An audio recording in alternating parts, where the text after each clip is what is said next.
saan ka tutungo.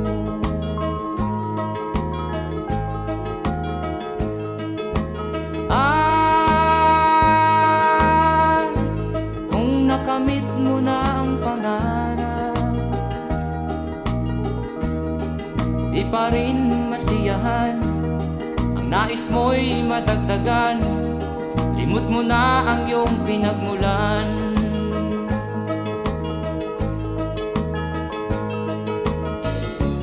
Bakit nga ba ganito? Ang tao'y walang kasiyahan.